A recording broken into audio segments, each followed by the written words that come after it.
AI agents are everywhere, automating tasks and making decisions at machine speed.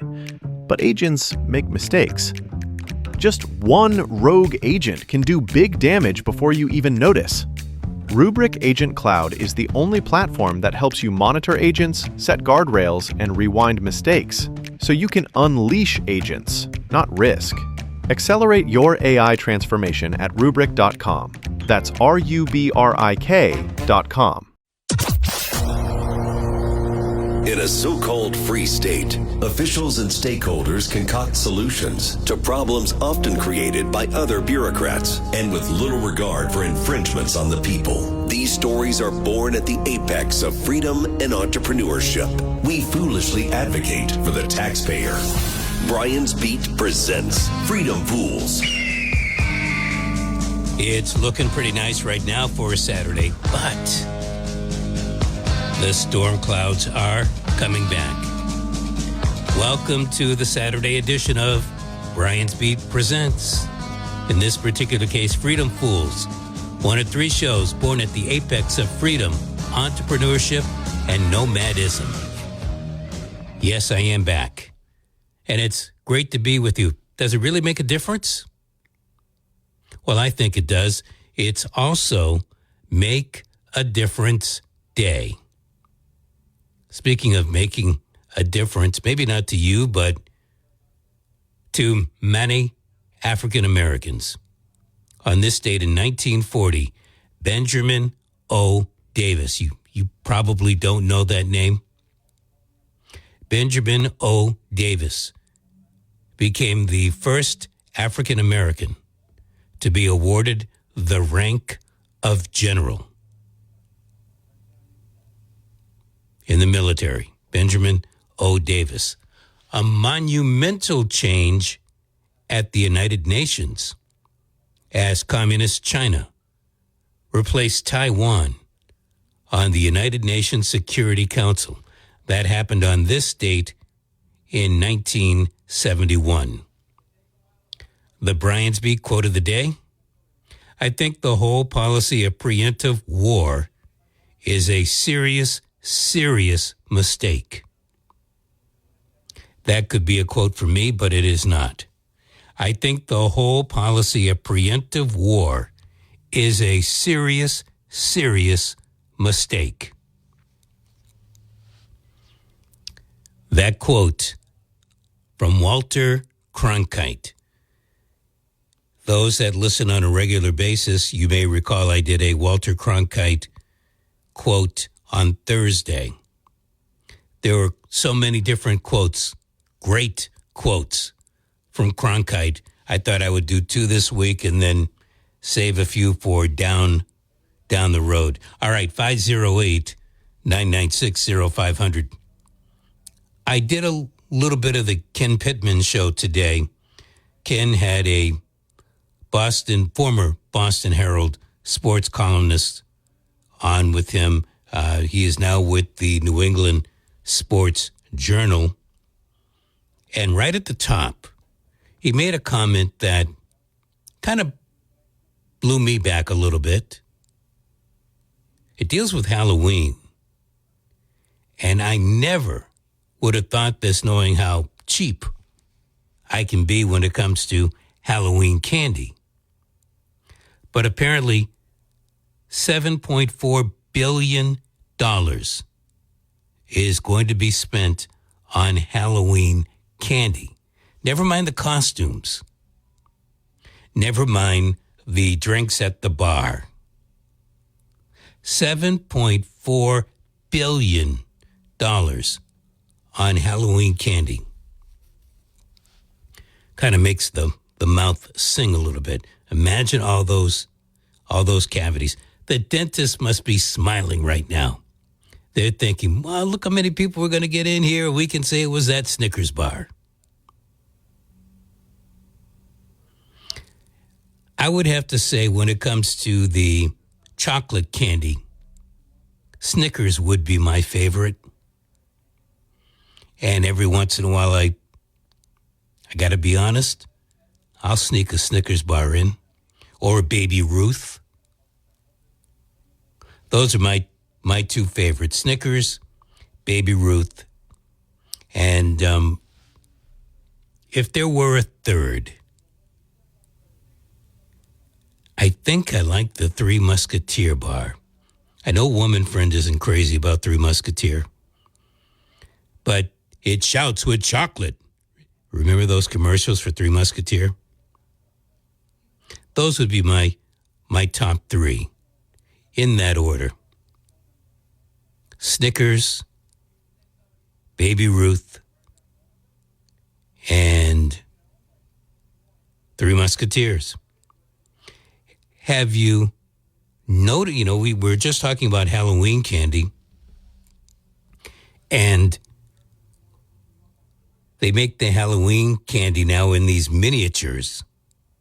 So you can give out small Baby Ruth, small Snickers, small Milky Way, the just small bite-sized Reese's. I know a lot of people like Reese's. I was never a big fan of mixing chocolate and peanut butter. Peanuts, yes. Peanut butter, Nestle's Crunch, kind of like those. And then when it comes to other Halloween candy, I like the Fireballs. I like the Starburst. I never was one for those pixie sticks,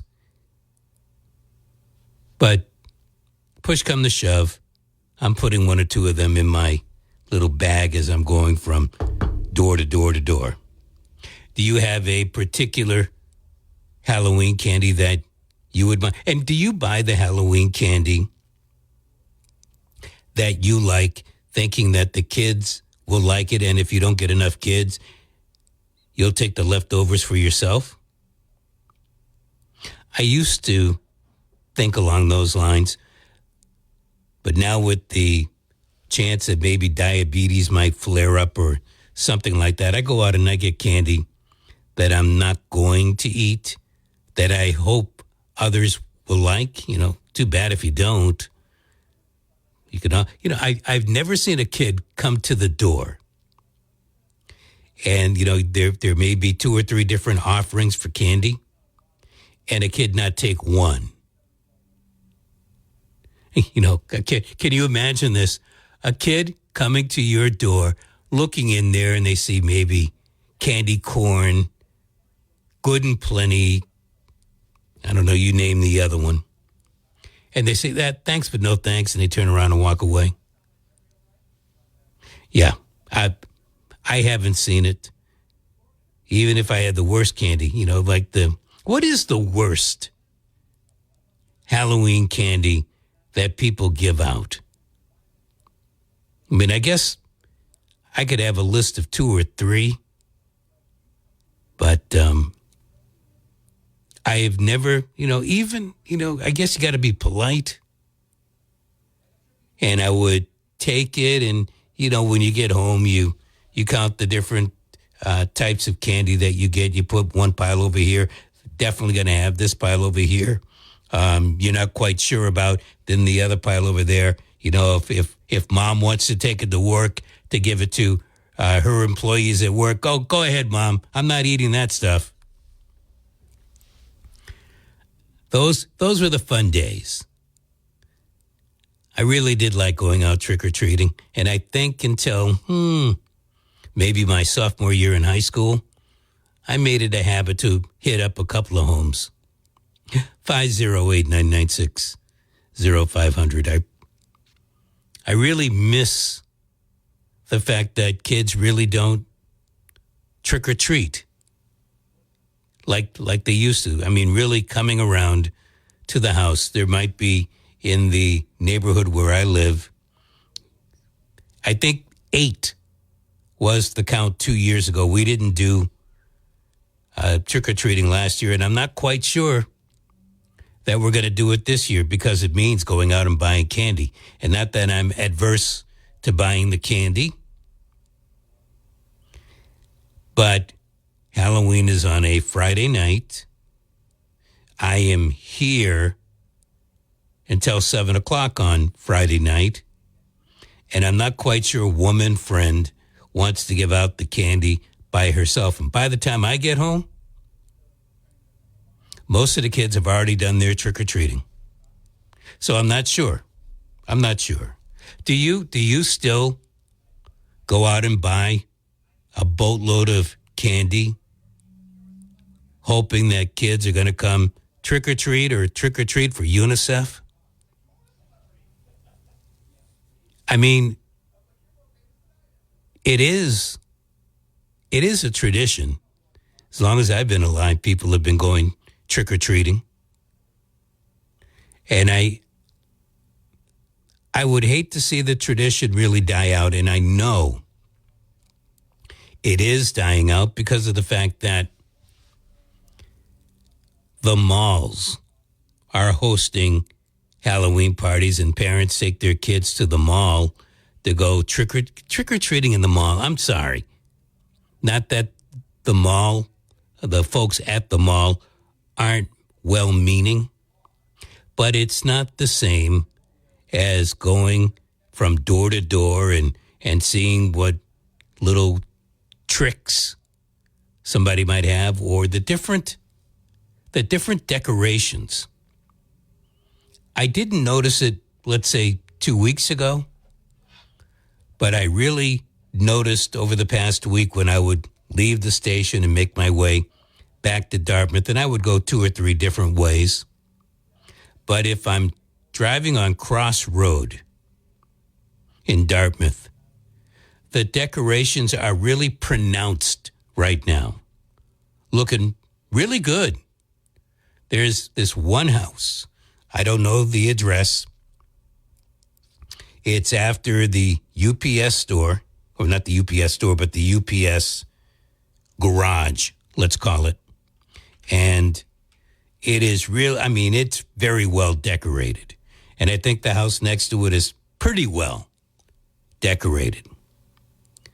So I would hate to think that these homes go through all of that to set up a Halloween decoration, and then no kids are coming by. Potter School's not too far from there. And I would think that folks that really decorate their homes, they're looking for the little kids to come by, and they want to give good candy. They're not spiking the candy. They're not putting razor blades in the chocolate or the licorice or anything like that. They want to see kids. They're the real people that love to celebrate on Halloween. And so, are you celebrating? Are you hoping that kids are coming by? How are you preparing? Are you preparing for Halloween? 508-996-0500. Let's hear from you. Hello. Hey, Brian, a topic that won't get political. I hope not. Well, who knows? I think it already has, by the fact that people aren't going out. Well, I'm a little younger than you, but I remember that I grew up in Brockton, and it was like the neighborhood was just covered with kids. It was incredible. It was just amazing back then, and I don't know what happened. And now you're lucky if you get 3 or 4 kids at the door. Yeah, and I live in a neighborhood. It's sad. Yeah, really. Do you say you live in a neighborhood? Are there a lot of kids in that neighborhood? There's a few younger families and stuff, but it seems like they do more. They lean towards more of these trunk and treat events that are kind of more controlled. Doesn't it seem that way? Yes. Like they might have one at their school or their church, or we even had one at our pickleball place. That seems to be the trend. Yeah, I guess it's okay. It's just not the same. I don't know.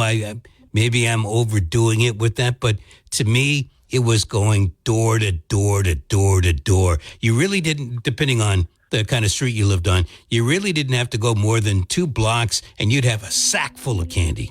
Yeah, Brian, we used to hustle. We wanted to maximize that time and just run and fill that pillowcase full of candy. And you know what? The other thing too is kids get everything so easy these days. That was it for candy pretty much for the whole year until like Easter and Christmas. That had to last you for a couple of weeks. Yep. That pillow sack. You're absolutely right. And as you say that, it had to last. But I got to tell you, if Halloween came on a Monday, by that Friday, it was cooked. Oh, yeah. But can I give you my best and my worst? Yeah, please. All right. So the stuff. This is funny because I used to love getting the Clark bar. Clark bar. Okay. Yeah. Yeah, and then a runner-up to that was either the Heath or the Score bar that came across later.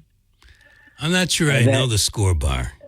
It's just like the Heath bar. And then on top of that, I used to hate candy corn when I was young, but now I like it.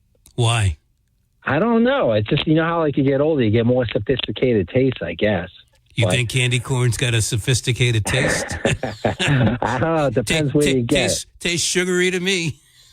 And then on the worst side, there was nothing worse than getting that. You remember that gooey brown, like taffy that was wrapped in like the black or the orange wrapping with no name on it? That was like one of the worst. And then the second and third ones that were bad compared to that were those circus peanuts. Yuck. Yeah, I don't remember that. But you know what you were making me think of? Or the candy apples. I like candy apples. I just didn't like it if someone threw an apple in my bag, and there was always one of those. Yeah. Growing up, you'd get an apple, and we had a neighbor that would put a bag of chips in your bag, which was cool. I never got that. Yeah, and then let's see. And then you asked about. I went out to BJ's and I bought a huge bag. It's like a 250 piece. So we'll see what happens this year. And how much did that cost you? Jesus, I gotta say it was pushing $30. You're kidding me. I'm not kidding. It was like 20. It was like 20 something.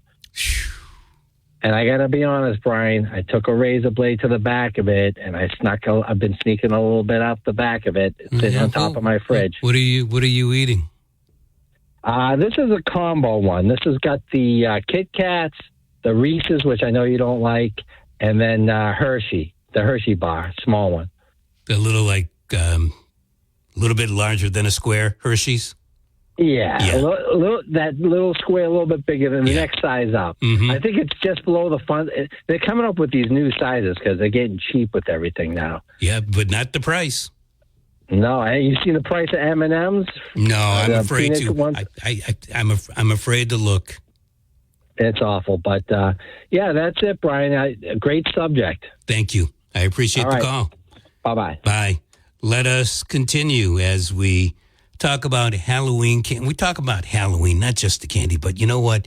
The candy makes Halloween. Not the costumes, the candy. Hello. Hey, Brian, how you doing today? Winging my wang. Well, I'm going to go with the worst ones because all the other ones I like. The squirrel nut bars, which I think is what the other fellow he did. I guess I must have missed that one somewhere. Oh, I hated those. And then black licorice and the little peppermint patties. Yeah. Red licorice I like.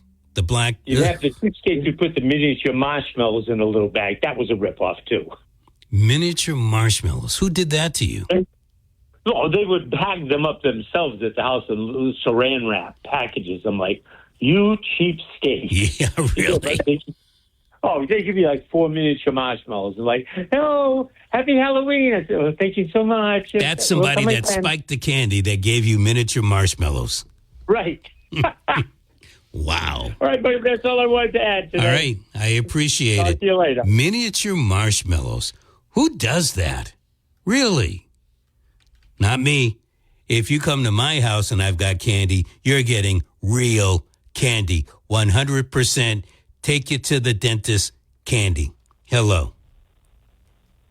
Hi, Brian? Yes, it's me. Oh, okay. As a kid, there was one neighbor. They didn't even give out candy. 5 pennies. 5 pennies? 5 pennies in saran wrap. Wow. How old were you then? I'd rather get a squirrel nut, which I hate, than 5 pennies. Well, maybe 5 pennies, depending on what era we're talking about, might have been worth something. It was the 1970s, but even still, to me, that was still cheap. No, 1970s. I'm sorry. Might as well have given you a buffalo nickel. Yeah. My second memory would be more when I got to be, I was more of an adult, but I was working at a convenience store.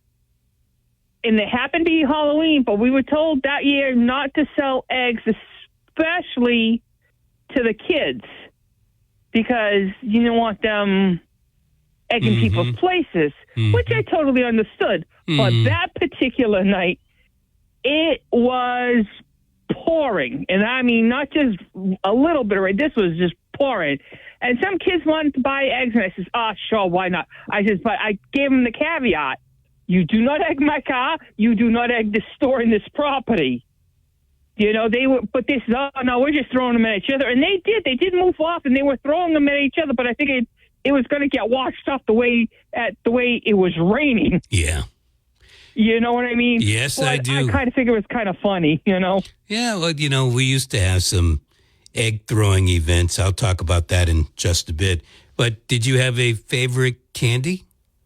Oh, anything. I love peanut butter cups, Milky Ways, all that. But I like the hated ones were like the squirrel nuts and black licorice and stuff like that. But I'd take anything. Milky Ways, Three Musketeers, Snickers. Yeah, I love those. Peanut butter cups, all that kind of stuff. But the one that I hated was that one. I mean, they were nice enough, but they were, they were an older couple at the time, but 5 pennies. Well, they must have saved. I wonder if they saved all their pennies from the day after. So from November 1st, wrapped them up on the 30th to give out on Halloween night. I wonder if that's what they did. Because, I mean, you could have bought a bag or two of chocolate with all those, probably the pennies, because they were kids. And, okay, when you ran out of candy, you ran out of candy and you shut the light off and you didn't answer the door. To me, it would have been better than just giving out 5 pennies. Yeah. Don't come to my house anymore. I would have taken the marshmallows over the pennies. At least that was candy, you know what I mean? Now you're bringing up something. Would you take 5 pennies over 4 marshmallows? Now, what if they're the miniature marshmallows? I'd still take the marshmallows over the pennies. Wow. Personally, I would still take the marshmallows over the pennies. Wonder how much 4 marshmallows nowadays, are worth. if the marshmallows were like wrapped up, you wouldn't really you shouldn't touch it because you don't know what happened to the marshmallows. The pennies would be better than the marshmallows. But if the marshmallows weren't touched, I'd still take the marshmallows over the pennies. Yeah, you bring up a good point. Even if the people mean well, they may have had dirty fingers when they put those marshmallows and wrapped them up. So you really never know what you're getting. But I'm thinking, in today's mindset, but even back in the 70s, my either one of my parents would take us to go trick-or-treat. We were only allowed to go trick-or-treating in our neighborhood, and then they'd take us to the relatives' houses. He says, with the amount of candy we got, which, looking back on it, was a good amount of candy. And he says, that's good enough for you. You don't need, excuse me, like a pillowcase full of candy. You had the large pumpkin or a large bag, Halloween bag, whatever was out in the 1970s. You know what I mean? Mm-hmm. Mm-hmm. But you brought something to my mind. I haven't gone trick-or-treating in, let's say, 50 years, probably longer than 50 years. But I wonder if there really is an age cap on when somebody can go out trick-or-treating. I mean, seriously, can a 30-year-old go trick-or-treat and have a pillowcase and take candy and, maybe why can't a grown-up do it? Go to a party. But you're not going to get the candy. Yeah, but you could have, depending on the adult, how the adults stack a party. But I say, when I was trick-or-treating, it was up till 12, 13 years old. My parents didn't want us. After that, it was a Halloween party. Like a youth group that I used to go to, we had Halloween parties. Or something like that was more appropriate as a teenager. Nowadays, I could give the teenagers, I'd give the teenagers candy, but an adult on their own, no. If they had a 30-year-old had maybe a 5-year-old, okay, you give a piece of candy to the kid and some candy to the adult, but an adult on your own, no. Go buy a bag of candy at at do you CVS. look through the mirror first, the little spyglass to see if there are little kids out there and you're going to open up the door? If you saw an adult I live on a third floor tenement. Oh, okay. And I never get kids ever since most of my apartment, I've lived on my own and been in apartment buildings, and I never get kids. So if I buy Halloween candy, it's just for me. There you go. It's only the stuff I like. Many thanks. I appreciate the call. Okay, bye-bye. Bye now.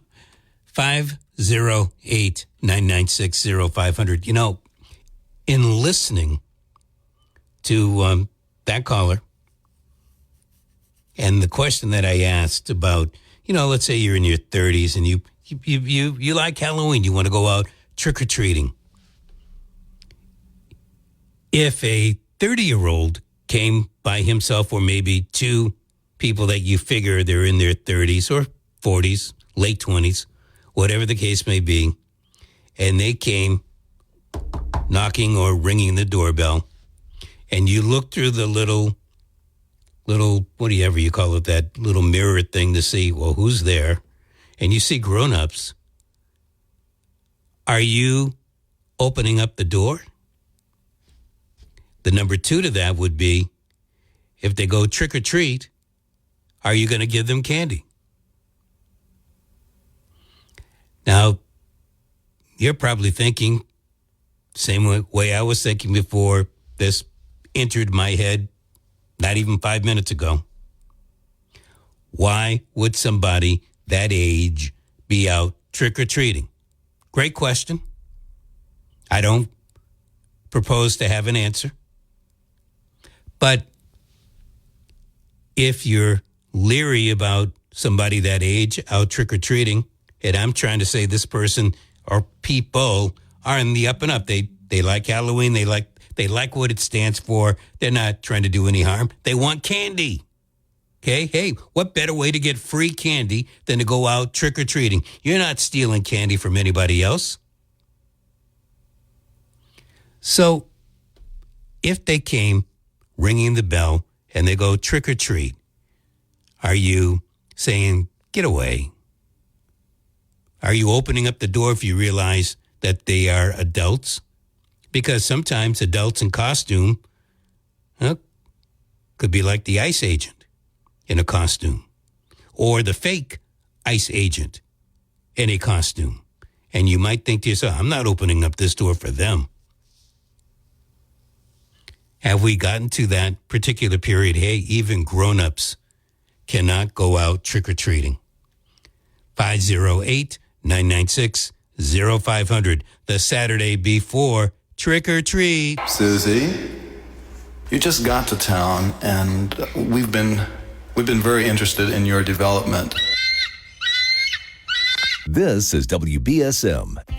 Here's what's happening this weekend in an encore broadcast of Town Square Sunday. We'll talk with Anthony Barboza, world-renowned photographer with roots in New Bedford.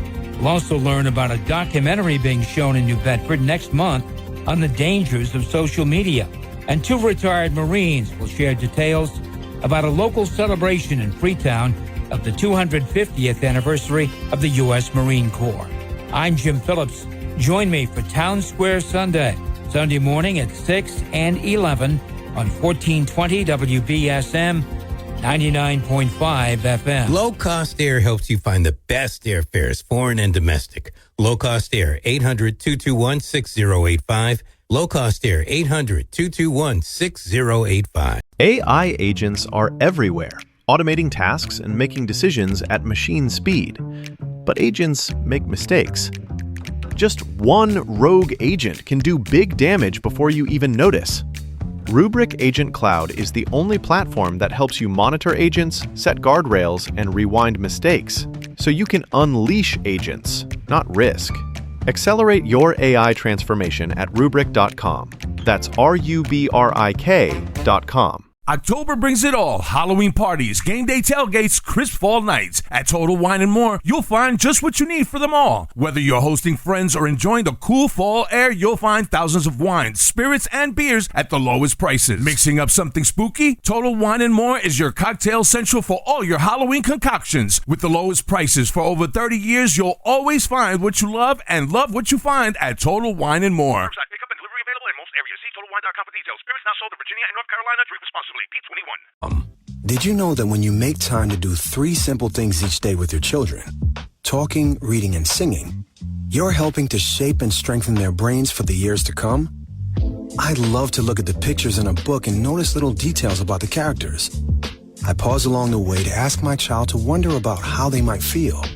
When you ask open-ended questions like, what do you notice? Or what do you think will happen next? You're inviting them to be curious.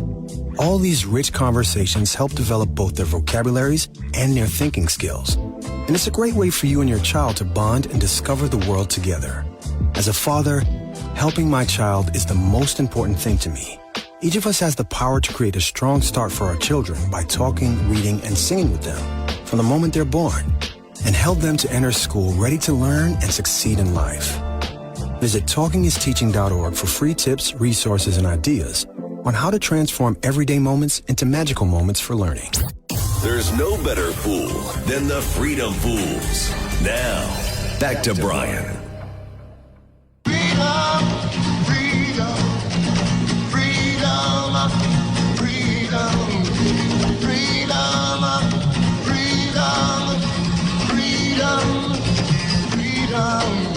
Susie, you just got to town, and we've been very interested in your development. Forget it. It can't happen here. Welcome back to Freedom Fools, the Saturday before the fools come out to go trick-or-treating.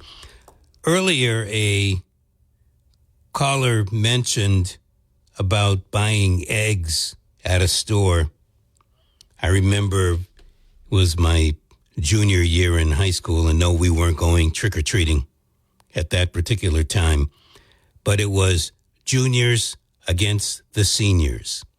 By and large, it was the football team, but of course, we each had friends in our class that wanted to participate, and it was egg night.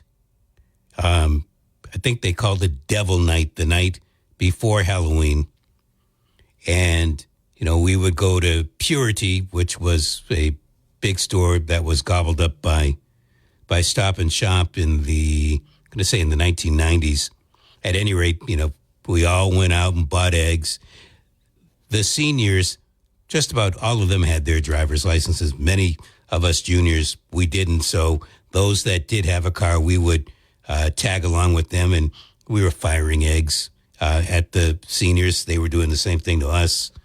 We spent a good, I'm going to say 7 to 9:30, maybe 10 o'clock, you know, doing that. Then we all got together, the juniors and the seniors. We went to our favorite place that we would always go after football games to get a bite to eat, and went home, and you know, everybody was fine and dandy. But you'd get home if you were a junior, and you would find, well, the seniors were doing a few more pranks than we knew about. As I got home, I noticed my mom's car had been egged. And, you know, I thought we had some ground rules, but the seniors, you know, the seniors made up the ground rules, and they would break them. But it was all in good fun. I would say that we, you know, combined, we must have gone through, I don't know, 75, 80 dozen egg cartons. I don't think back in those days they were making 3 dozen, but if they did, we would have bought them up. And eggs were so inexpensive. So inexpensive at that time. It was called Cabbage Night, not Devil's Night, Cabbage Night. And I don't know where the name came from, but we spent a goodly amount of time just horsing around eggs. And the other thing that we would use, you take like those huge bars of ivory soap. You'd break them and then you would write on car windows, senior suck, junior suck, that kind of stuff. Just horseplay. And my guess is the football coach knew about it. But he figured that would be a good way for people to blow off steam. And if I remember correctly, things went well in the game the next day because we played our games on Saturday. But it was just fun. You don't see people having that kind of fun. And if you do, it's not considered fun anymore. To me, that was part of the creativity of growing up. Could it be a little destructive? Yes. But everybody knew each other. It's not like we were going to other people's homes and, provoking something with people that we did not know. It was juniors against the seniors. Every once in a while, you might think of a sophomore and throw them in. But there were people that you knew. And I think the parents had a good idea what was going to go on. If they didn't know by your junior year, they knew by your senior year because of the fact that they had experienced it during the junior year. And I just look at things now, and we don't see people having that kind of fun anymore. Everything is restricted. You go to the mall to do your trick-or-treating or to some other store. Everything is a controlled party. I'm going to take us out of the realm of Halloween for a second. Dartmouth has an exceptional after-school prom party. I don't know if it's the best in the area or not, but they do an excellent job of having an after-school prom party. And I think it's to keep people safe. I get it. But it takes the individuality out of people having their own parties. I'm not saying that sometimes a bad thing happens, but by and large, people learn from those mistakes. We all learn from our mistakes, and when we don't learn from our mistakes, we end up at the Puzzle Palace, or we've got the mallet and we're breaking rocks and behind bars. So I would love to see us get back into some of those things that allowed ingenuity, creativity to blossom. People complain about kids being on their phones all the time. When the kids are out trick-or-treating, are they on their phones? Maybe, but nowhere near as much. And if they are on their phones, they're looking for the next property that's got the candy. So I brought this up. I'm going to bring it up again. If there was an adult, that's how I'm going to say, an adult in a Halloween costume going trick-or-treating, are you either letting that adult put the candy in his or her basket, or are you putting the candy in the basket? Or are you saying, go away, this is for little kids? I would like to think that I would be adventuresome enough to say, yeah, I'll give you some candy. Halloween candy. I think we have gotten to this point where we are a rigid society. And I get it. You get one or two bad apples, no pun intended. But, it's like somebody put a razor blade in an apple. All of a sudden, all Halloween candy is bad. It's got to be monitored. And it should be. It should be monitored by the parent or the guardian. But it's gotten to the point where you can't trust anybody. How often have we heard that? Well, I don't know if I can trust them anymore. And so people don't go out trick-or-treating. Somebody has spiked the candy. Now, I got to admit, the candy apples, and it's probably because I wouldn't eat one anyway. But to me, that is ripe for something bad to happen. I mean, really, you're giving out apples, you've dipped them in some kind of chocolate goop or candy goop? No, thank you. I'll pass on that. As I mentioned earlier, my favorite chocolate candy to get was the Snickers bar. Still is, by the way, if you happen to catch me out trick-or-treating late Friday. If you see somebody that looks like me, it probably is me, and load me down with some candy. 508. And the reason why I brought this up, let's get back to the whole reasoning we started to go down this road. John, who was on with Ken Pittman during the 11 o'clock hour, he mentioned at the beginning that Halloween candy is, the amount of money spent on Halloween candy this year is $7.4 billion. Think about that for a second. Think about how much candy you bought. We had a caller earlier who thinks he spent around $30.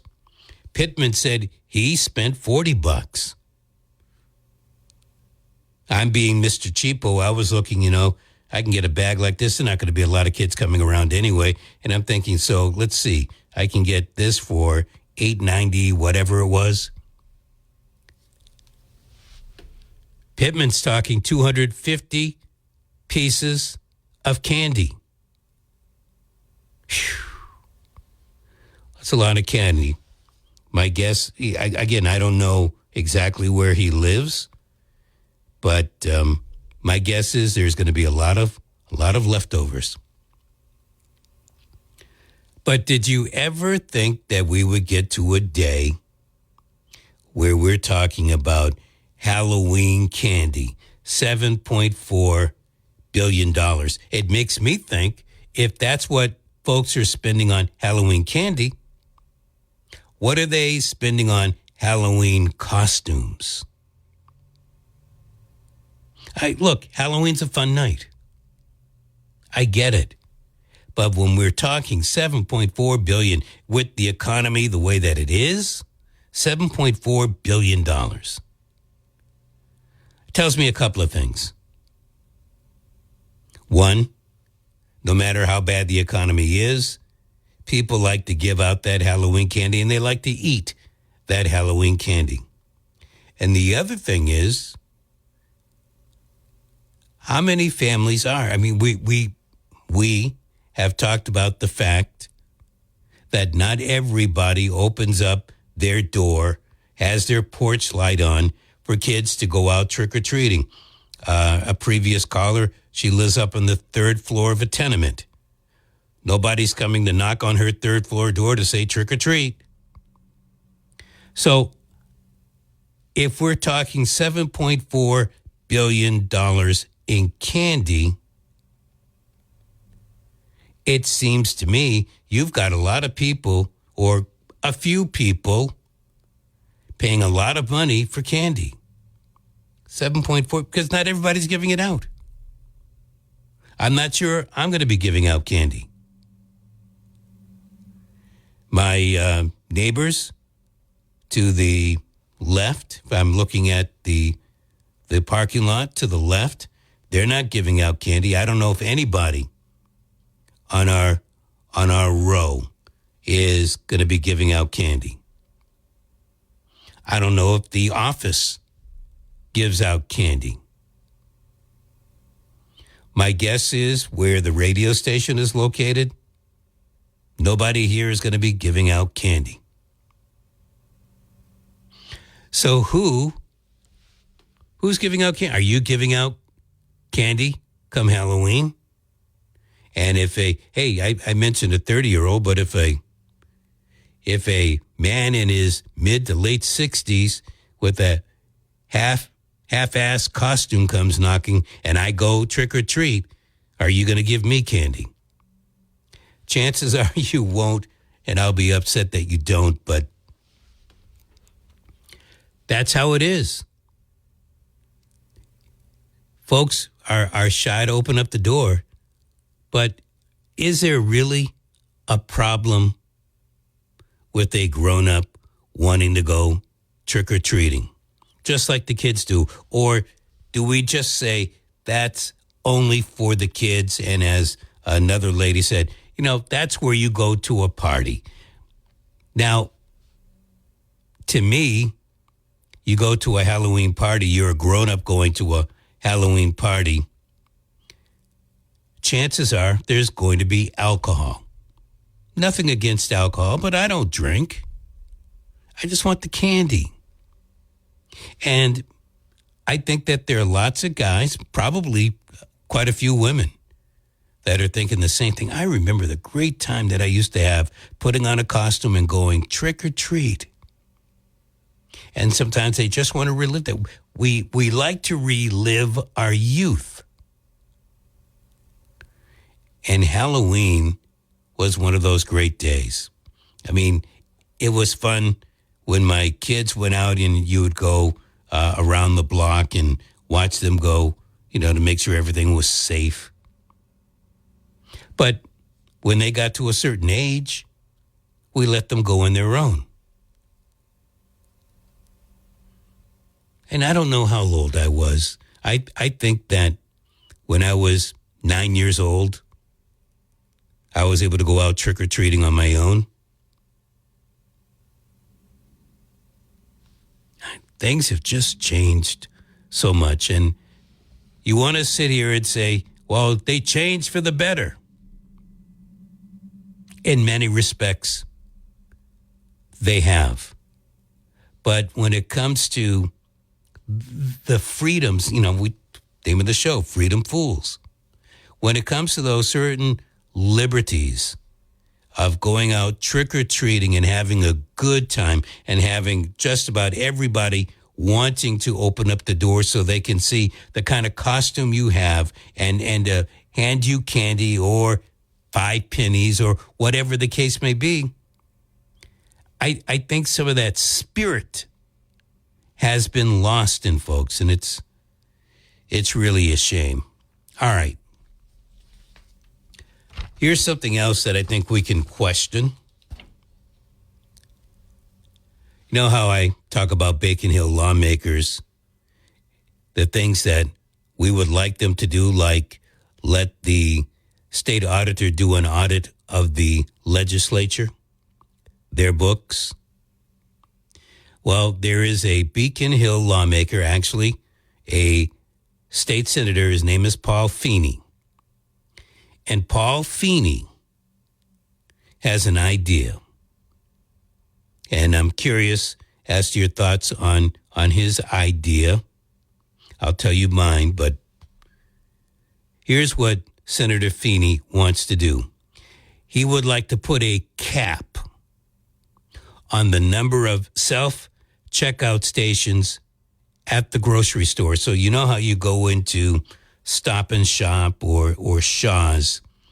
You can either go to somebody at the teller who's going to scan your stuff, and maybe there's a bagger that will bag your stuff, or you can go self-check and you do it all yourself, put it in a bag. And there's usually somebody there to monitor to make sure everything is going all right, because the machines do screw up every once in a while, and the monitor can come over and fix that machine for you.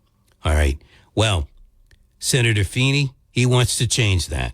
He wants to limit a grocery store to 8 checkout stations and require that a staffed lane, so in other words, where there's going to be somebody that will check you out, a staffed lane for every 2 self-checkout machines that are open.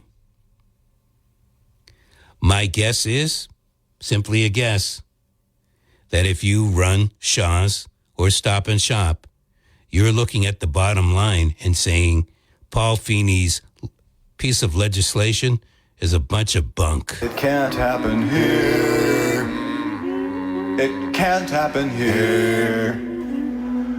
I'm telling you, my dear, that it can happen. WBSM.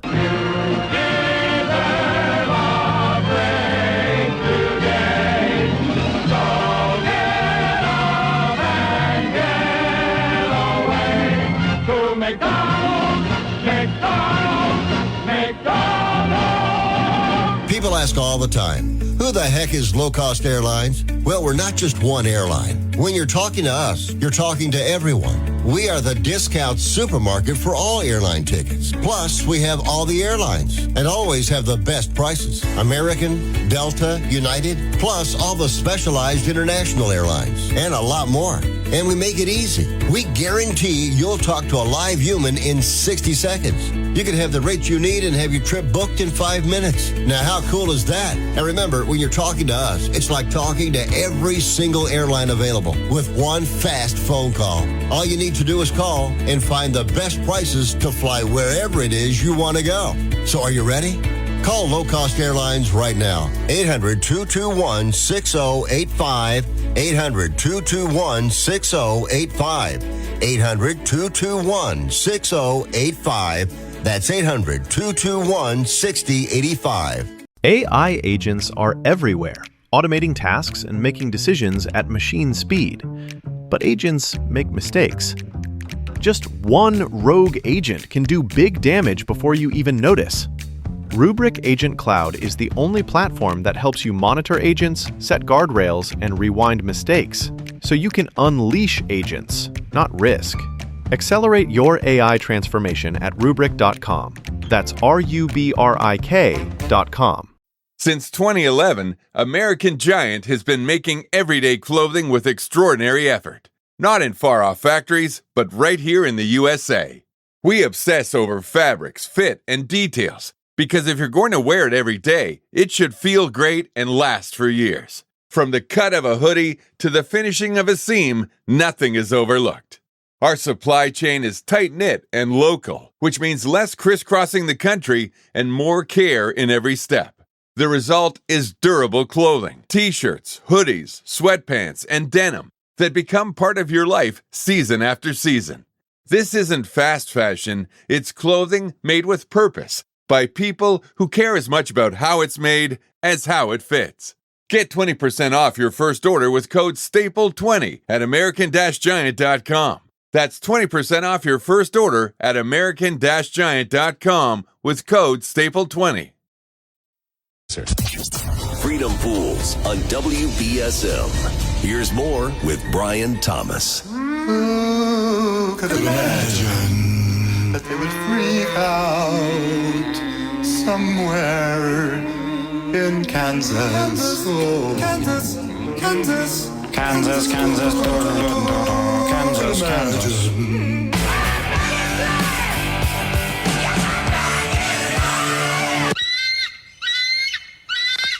Guess we're getting into the holiday season. The fact that Halloween is, 7 days away, 6 days away, 7 days away.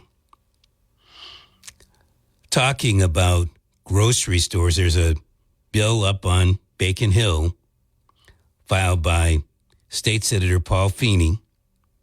And if this bill were ever to become law, it would put a cap on the number of self-checkout stations at grocery stores, and that would be 8. If I'm looking at the Shaw's setup, the Shaw's in Dartmouth, they have 1, 2, 3, 4, I think 6 or 7. In Fairhaven, Shaw's, 1, 2, 3, 4, 5, 6. With the state of today's economy, it's more important than ever to invest in products that last for years to come. As the seasons shift and get cooler, make sure your closet is stocked with durable layers that stand the test of time from American Giant. American Giant's clothes work harder and are wearable season after season. Their greatest hoodie ever made is made from the highest quality materials that are cut and sewn right here in the United States, so you're investing right back in your local community. Choosing American Giant means taking a stand for American manufacturing and hardworking Americans, something other mega corporations don't care about. From fleece to knit, all in a range of colors for versatile daily wear, American Giant delivers everyday pieces designed for everyday life. Feel the difference of quality, made-to-last clothes from American Giant. Get 20% off your first order with code STAPLE20 at American-Giant.com. That's 20% off your first order at American-Giant.com with code STAPLE20. AI agents are everywhere, automating tasks and making decisions at machine speed. But agents make mistakes. Just one rogue agent can do big damage before you even notice. Rubrik Agent Cloud is the only platform that helps you monitor agents, set guardrails, and rewind mistakes, so you can unleash agents, not risk. Accelerate your AI transformation at Rubrik.com. That's RUBRIK.com.